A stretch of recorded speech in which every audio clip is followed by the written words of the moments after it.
Hi there, I'm your English coach, Christina, and welcome to Speak English with Christina, where you'll learn American culture and business know-how to become confident in English. So, you have a Skype meeting with an American business.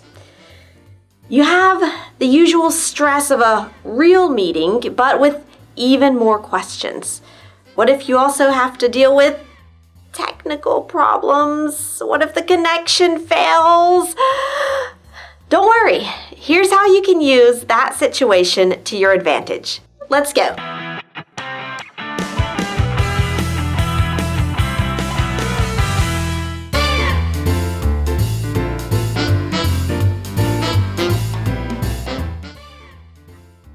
Can you hear me? Okay, what about now? Is that okay now? Okay, I can see you, but I can't hear you. Can you hear me now? If you've used Skype, you've experienced a conversation like that. And if you have American colleagues or clients, then Skype is probably part of the job. And there's even a verb for that in English, to Skype someone. American companies often use Skype interviews in the hiring process. The interviewer wants to see your smile and your energy and how reliable you are. And that's why technical problems can be devastating, because you might make one of these two common devastating mistakes. The first one is pretending everything is okay. That will not help you. The interviewer might think that's how you handle tough situations, by ignoring the problems instead of dealing with them. Technical problems are real problems. If you can't hear well, the conversation won't be productive. You won't understand the questions, and you'll give irrelevant answers. The second devastating mistake is panicking. It shows that you're easily stressed by something as common as using Skype. You'll appear uncomfortable with technology. You'll look like you can't control your emotions and stay calm when things don't go as planned. In both cases, it sends a bad signal. Nobody wants to hire a candidate like that. So, how should you react instead? Start by being prepared.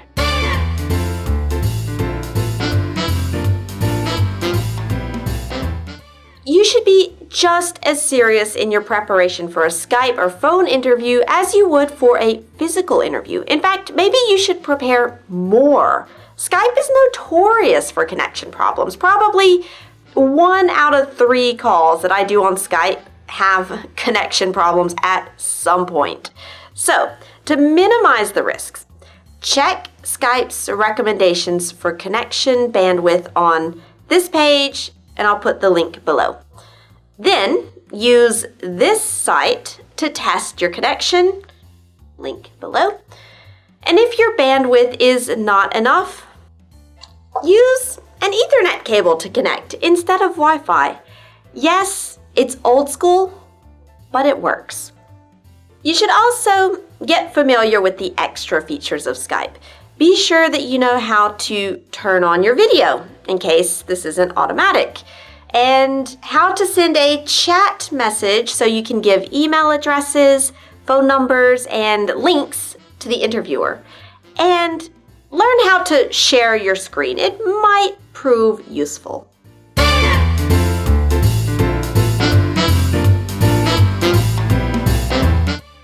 As I said, connection problems aren't unusual on Skype. At some point, problems will happen. So, here's my step-by-step guide to handling connection problems based on my experience of teaching online and talking to business clients. Step 1, be prepared. On the day of the interview, check your connection strength and keep an Ethernet cable around. Step 2, if the connection lags or breaks down, you can say, hold on a minute, I'm just going to plug in my Ethernet cable to fix the connection. Step 3, if that doesn't work, suggest cutting the video. Not ideal, but it's more important to hear clearly than to see the other person. Say, "Do you mind if I cut the video? I'm going to see if that improves the connection." Step 4. If that still doesn't solve the problem, suggest starting the call again. Say, "Why don't we start over? Can you hang up and call me back?" Step 5. Another option. Keep Skype on for the video so you can see each other, but use the phone for clear audio. You can say, "Can I suggest a solution? Why don't you call me on the phone, but we can keep the video on Skype? Here's my number in the chat." And then you enter your number into the chat on Skype. Step 6. If all else fails, suggest just using the telephone. You can say, "I think Skype is having a bad day. It would be more efficient to do this on the phone, perhaps. Would you like to call me on the phone instead?"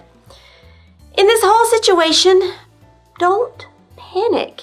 Use this opportunity to show that you can control your stress, handle an unplanned situation, and manage the problems of everyday business. For example, one time I had a video interview with a big business client who wanted to discuss English coaching for their sales manager. We had terrible Skype connection problems, and it took us 10 very long minutes to find a solution. But in the end, the company signed up 3 students for coaching programs instead of 1 as they originally planned. And the HR manager said, "You were so calm during the connection problems. I felt that you must be really good at teaching online." If I had panicked, maybe they would have said, "Thanks for your offer, but we're gonna continue looking."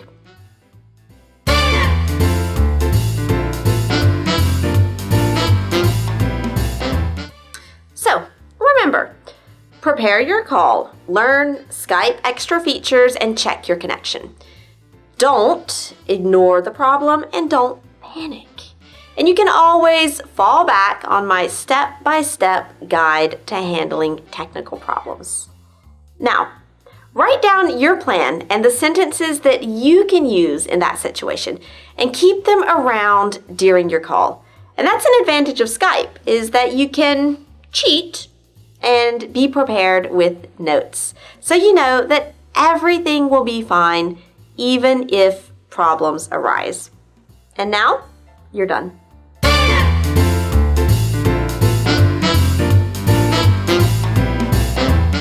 So, tell me, how did you handle your last Skype connection problems? Write down your experience in the comments. It's a great way to practice and share with the world. And if you would like to become more fluent, more confident, and work with one of my expert teachers, check out my new program, Speak English Confidently. It combines private training sessions with regular conversation practice so that you speak more correct English more fluidly. Details are below the video. All right, thanks so much for improving your English with me, and I'll see you next time.